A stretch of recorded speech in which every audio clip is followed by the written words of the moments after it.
আসসালামু আলাইকুম গাইস, কেমন আছেন? আশা করি ভালো আছেন। আজকে কথা বলবো কিছু গুরুত্বপূর্ণ বিষয় নিয়ে। তো আমরা অনেকেই আছি যারা ইউটিউবে নতুন নতুন আসছি এবং সেখানে কাজ করতে চাই। তো আমরা সবাই চাই যে আমাদের সাবস্ক্রাইবার, আমাদের ভিডিও যেন খুব দ্রুত ভাইরাল হোক, সাবস্ক্রাইবার হোক। তো আমরা অনেকেই এই যে দেখেন, এই যে এখন একটা দেখে, এই যে থাম্বনেলে দেখেন 5টি ভুল চ্যানেল শেষ। ঠিক আছে, তো এই ধরনের ভিডিও দেখে থাকি। তো এর ভিতরে আছে যে সিক্রেট সেটিং, যেমন এই ভিডিওটা দেখেন, এই যে এটা দেখাইতেছে যে boost your YouTube secret setting দেখাইতেছে। আবার অনেকে আছে আমরা দেখি যে কিভাবে ইউটিউবে অল্প সময়ে সাবস্ক্রাইবার বাড়ানো যায়, তো আমরা অনেকেই এইটা দেখি আর কি। হ্যাঁ, তো আমাদের এখানে দেখবেন অনেক ভিডিও আসছে যে নতুন চ্যানেল ভিউ বাড়াবেন কীভাবে, অনেকেই টিপস অ্যান্ড ট্রিক্স বলে। আবার কিছু কিছু আছে যারা দেখবেন যে এই যে এটা দেখেন কীভাবে 2 মিনিটে 200 সাবস্ক্রাইবার করলেন। এরা কিন্তু দেখেন এই ভিডিওটা, এই যে টিয়া 6 39,000 ভিউ আছে অলরেডি তার। এই যে এটা দেখেন 0 সাবস্ক্রাইবার থেকে 2 মিনিটে 5,000 সাবস্ক্রাইবার।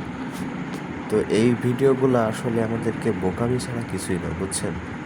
কারণ একটা বিষয় দেখেন, আমরা যদি অ্যাকাউন্টে ঢুকি, অলরেডি প্রায় 5,63,000 সাবস্ক্রাইবার আছে অলরেডি। তো এখন তিনি ইউটিউবে কিন্তু অনেক জনপ্রিয়, কারণ 5 লাখ সাবস্ক্রাইবার থাকা মানে অনেকেই তাকে চিনে। তো এখানে একটা সুবিধা কি হয় যে আপনারা যখন দেখেন যে আমি একটা ভিডিও যদি ছাড়ি, একবার যদি কেউ ভাইরাল হয়ে যায়, সে যদি কিছু না করুক, একটা ক্যামেরা অন করেও যদি হাই হ্যালো বলে, তার ভিডিওতে কিন্তু 2,000, 3,000, 1 মিলিয়ন, 2 মিলিয়ন ভিউ হয়ে যায়। ঠিক আছে, তো এইটা হলো তাদের প্লাস পয়েন্ট, কারণ তারা এখন জনপ্রিয়, মানুষ তাদেরকে চিনে গেছে। তো এই ভিডিওটা কিন্তু আমি কাউকে উদ্দেশ্য করে কিংবা কাউকে ছোট করে আমি করতে চাচ্ছি না বা করিও নাই। তো এটা আমি মানুষকে জানানোর জন্য আর কি, যে আমরা এইগুলা ভেবে হুটহাট করে, হ্যাঁ মানে ভেবে বসে থাকি যে এদের এইগুলো করলে হবে। হ্যাঁ, করতে হবে। আপনি চেষ্টা ছাড়া কিছুই করতে পারবেন না। আপনি চেষ্টা করবেন তো আপনার হবে, নয়তো হবে না। তো ইনাদের বিষয়ে ঘটে কি, যে ইনারা কিন্তু আগে থেকে অনেক পরিচিত। এখন ইনারা যদি এখানে এসে বলে, সে চ্যালেঞ্জিং বিষয় হোক, যে বিষয় হোক, এখন যারা টিয়া 6 ভাই, তো ভাইকে আমি কিন্তু কিছু করতে চাইনি, মানে ওনাকে কিছু মিন করে বলছি না, মানে ওনাকে বোঝানোর জন্য আর কি, যে এটা দিছে একদিনে 5,000 সাবস্ক্রাইবার। এই যে এটা দেখেন, তো এখানে হয়েছে কি, উনি এখানে দিয়াই দিছে যে ওনার চ্যানেলে 5,000 সাবস্ক্রাইব কীভাবে করবে।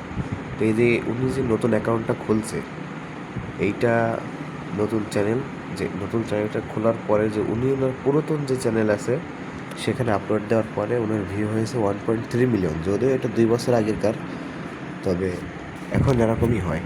তো দেখেন, তার কিন্তু আগে থেকেই অনেক পরিচিত আছে ইউটিউবে। তো সেই ক্ষেত্রে কী হয়, যদি কেউ নতুন চ্যানেল খুলে, সবাই আগ্রহ করে দেখতে যায় যে ওই চ্যানেলটা দেখে আসি কত সাবস্ক্রাইবার হলো, উনি সত্যি বলছে কি মিথ্যা বলছে, এরকম দেখতে গিয়েও অনেকে সাবস্ক্রাইব করে আসে। ঠিক আছে, তো এইটা হলো তাদের প্লাস পয়েন্ট। তাদেরকে মানুষ চিনেছে এবং অবশ্যই তারা শুরু থেকেই চেষ্টা করেছে, তারা পরিশ্রম করেছে, তার উপরেই আজকে তারা এই পর্যন্ত এসেছে। তো এইটা তাদের চেষ্টার ফল। আমরা যদি চেষ্টা করি, আমরাও পারবো।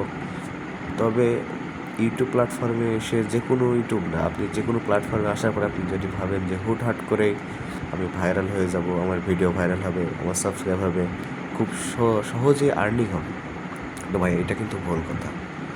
তো আমার এর আগেও ফেসবুকে 3টা অ্যাকাউন্ট ছিল, 3টায় ভেরিফিকেশন মনিটাইজেশন ছিল। তো পাওয়ার পরে কিছু মানুষ রিপোর্ট মারছে, তো জানি না আমি তাদের কী ক্ষতি করছি। রিপোর্ট মারার পরে আমার এই 3টা অ্যাকাউন্টে পরপর 3টাই নষ্ট হয়ে গেছে। তো যার ফলে আমি ফেসবুকে আর সেরকম অ্যাক্টিভ না। তবে ইউটিউবে আসলাম যে দেখি ইউটিউবে কী হয়। ঠিক আছে, তবে এইটা আমি খেয়াল করলাম যে আমিও প্রথম ভাবছিলাম এটা, তখন আমার হঠাৎ মনে হলো যে না, এটা তো এই বিষয়। এই জন্য আপনাদেরকে জানালাম। তো আমি কিন্তু ভিডিওটা কাউকে ট্যাগ করে বানাই নাই কিংবা কাউকে উদ্দেশ্য করে বানাই নাই, শুধু সচেতনমূলক একটা ভিডিও হিসাবে দিচ্ছি। আপনারা কেউ জানি একে নেগেটিভভাবে নেবেন না। তো আজকে এই পর্যন্তই। ধন্যবাদ সাথে থাকার জন্য। আসসালামু আলাইকুম।